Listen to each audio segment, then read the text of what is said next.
प्रधानमन्त्री केपी शर्मा ओलीलाई अर्को झड्का लागेको छ। संसद विघटनपछि पनि मन्त्री परिषद विस्तार गरेका प्रधानमन्त्री केपी शर्मा ओलीको कदमलाई सर्वोच्च अदालतले अवैधानिक भनिसकेपछि प्रधानमन्त्री केपी शर्मा ओली अप्ठ्यारोमा परेका हुन्। सर्वोच्च अदालतले प्रधानमन्त्री केपी शर्मा ओलीले संसद विघटन गरेपछि गरेको मन्त्री परिषद विस्तारलाई बदर गरिदिएको हो। मंगलबार प्रधान न्यायाधीश चोलेन्द्र शमशेर जबरा र न्यायाधीश प्रकाश कुमार ढुङ्गानाको संयुक्त इजलासले संसद विघटनपछि नियुक्त भएका उप प्रधानमन्त्री, मन्त्री र राज्य मन्त्रीलाई काम नगर्नु, गर्न नदिनु, नदिलाउनु भनी अन्तरिम आदेश जारी गरेको हो।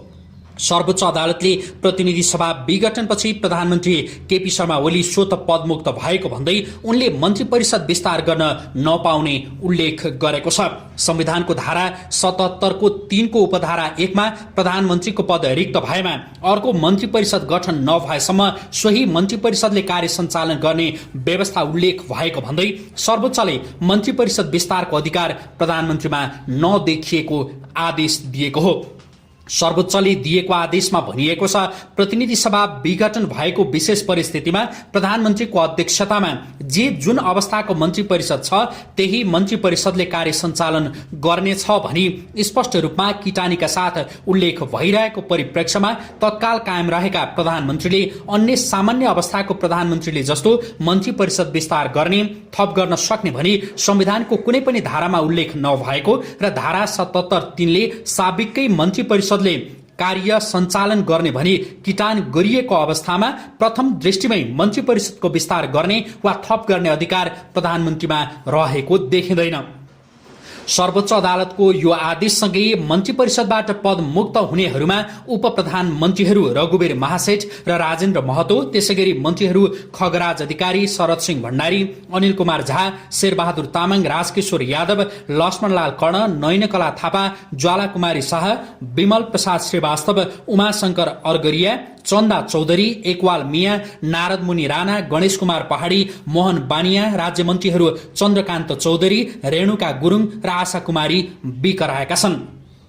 प्रधानमन्त्री केपी शर्मा ओलीले गएको जेठ 7 गते संसद विघटन गरेपछि जेठ 21 मा 1 उप प्रधानमन्त्री, 9 मन्त्री र 3 राज्य मन्त्रीलाई हटाएका थिए भने उप प्रधानमन्त्री सहित 10 मन्त्री र 2 राज्य मन्त्री नियुक्त गरेका थिए। जनता समाजवादी पार्टीका राजेन्द्र महतो र एमालेका रघुवीर महासेठलाई उप प्रधानमन्त्री बनाएका प्रधानमन्त्री ओलीले अर्थमन्त्री रहेका विष्णु पौडेललाई पनि उप प्रधानमन्त्रीमा बढुवा गरेका थिए। अब अदालतको यो आदेशसँगै विष्णु पौडेल उप प्रधानमन्त्री नभएर अर्थमन्त्री मात्रै भएका छन्। 27 जेठमा प्रधानमन्त्री ओलीले 7 मन्त्री र 1 राज्यमन्त्री थप गरेर मन्त्री परिषदलाई पूर्णता दिएका थिए। सर्वोच्च अदालतले जारी गरेको आदेशमा के भनिएको छ, अबका क्रममा यहाँहरूका माझमा हामी सर्वोच्च अदालतले जारी गरेको आदेश जस्ताको तस्तै प्रस्तुत गर्दैछौं। सर्वोच्चको आदेशमा भनिएको छ, यस अदालतको मिति 2078/2/25/3 को आदेशले अन्तरिम आदेशको छलफलका लागि पेश हुन आएको प्रस्तुत निवेदनहरू तथा पूरक निवेदनहरूमा निवेदकहरूका तर्फबाट उपस्थित हुनुभएका विद्वान वरिष्ठ अधिवक्ता श्री दिनेश त्रिपाठी एवं विद्वान अधिवक्ताहरू क्रमशः श्री राजकुमार सुवाल, श्री शालिग्राम सापकोटा, श्री सीतादेवी श्रेष्ठ, श्री कञ्चन कृष्ण नेउपाने, श्री वीरेन्द्र प्रसाद शाह, श्री उमेश प्रसाद तथा विपक्षी नेपाल सरकार समेतको तर्फबाट उपस्थित हुनुभएका विद्वान महान्यायाधिवक्ता श्री रमेश बडाल एवं विद्वान नायब महान्यायाधिवक्ता श्री पदम प्रसाद पाण्डेले गर्नुभएको बहस समेत सुनियो। यसमा निवेदकहरूले माग गरे बमोजिम अन्तरिम आदेश जारी गर्नुपर्छ पर्दैन भन्ने सम्बन्धमा विचार गर्दा प्रतिनिधि सभा विघटनको दोस्रो अवस्थापछि हालको सम्माननीय प्रधानमन्त्री नेपालको संविधानको धारा 77 को उपधारा 1 को खण्ड ग बमोजिम स्वत प्रतिनिधि सभाको सदस्य समेत नरही निजको प्रधानमन्त्रीको पद रिक्त हुन गएको अवस्थामा ऐजन धारा 77(3) मा उपधारा 1 बमोजिम प्रधानमन्त्रीको पद रिक्त भएमा अर्को मन्त्री परिषद गठन नभएसम्म सोही मन्त्री परिषदले कार्य सञ्चालन गर्नेछ भनी उल्लेख भएको देखिन्छ। यसरी प्रतिनिधि सभा विघटन भएको विशेष परिस्थितिमा प्रधानमन्त्रीको अध्यक्षतामा जुन अवस्थाको मन्त्री परिषद छ त्यही मन्त्री परिषदले कार्य सञ्चालन गर्नेछ भनी स्पष्ट रूपमा किटानीका साथ उल्लेख भइरहेको परिप्रेक्ष्यमा तत्काल कायम रहेका प्रधानमन्त्रीले अन्य सामान्य अवस्थाको प्रधानमन्त्रीले जस्तो मन्त्री परिषद विस्तार गर्ने थप गर्न सक्ने भनी संविधानको कुनै पनि धारामा उल्लेख नभएको र धारा 77(3) साबिककै मन्त्री परिषदले कार्य सञ्चालन गर्ने भनी किटान गरिरहेको अवस्थामा प्राइम फेसिस रूपमै मन्त्री परिषदको विस्तार गर्ने वा थप गर्ने अधिकार प्रधानमन्त्रीमा रहेको देखिँदैन। यस दृष्टिकोणबाट मिति 2078-221 र मिति 2078-227 मा प्रधानमन्त्रीको सिफारिसमा निस्को नेतृत्वमा सम्माननीय राष्ट्रपतिबाट भएको उप प्रधानमन्त्री, मन्त्री र राज्य मन्त्रीहरूको थप नियुक्ति संविधान अनुकूल भएको नभई संविधानको मूल मर्म र भावनाको विपरीत भएको देखिँदा यी निवेदनहरूको अन्तिम टुङ्गो नलाग्दासम्मको लागि उपरोक्त मितिमा भएको मन्त्री परिषद विस्तारमा परेका प्रतिनिधि सभा विघटन हुनु अघिसम्म कायम रहेका उप प्रधानमन्त्री श्री विष्णु प्रसाद पौडेल तथा मन्त्रीहरू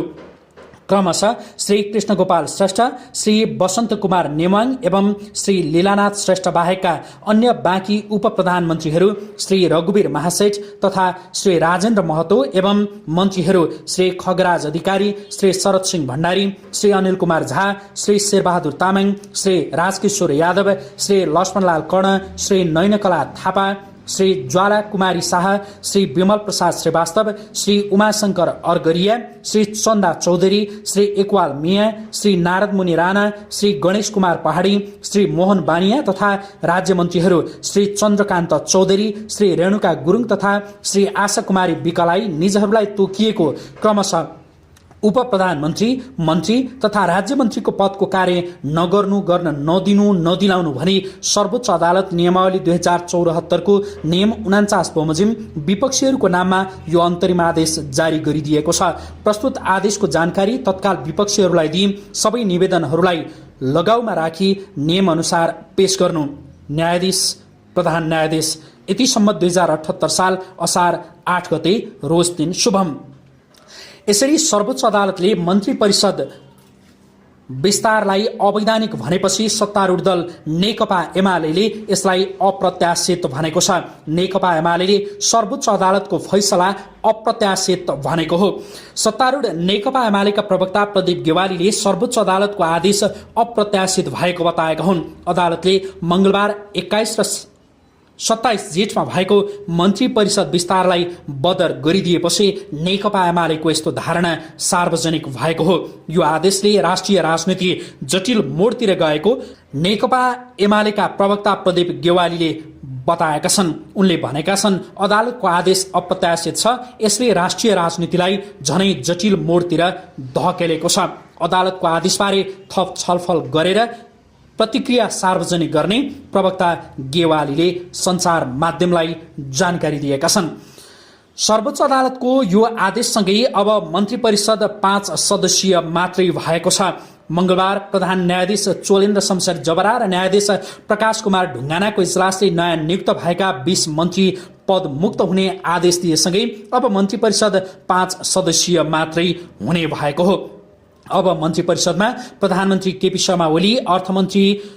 पौडेल, कानून मन्त्री लीलानाथ श्रेष्ठ, शिक्षा विज्ञान तथा प्रविधि मन्त्री कृष्णगोपाल श्रेष्ठ र भौतिक पूर्वाधार तथा यातायात मन्त्री वसन्त कुमार नेवाङ मात्र रहनेछन्।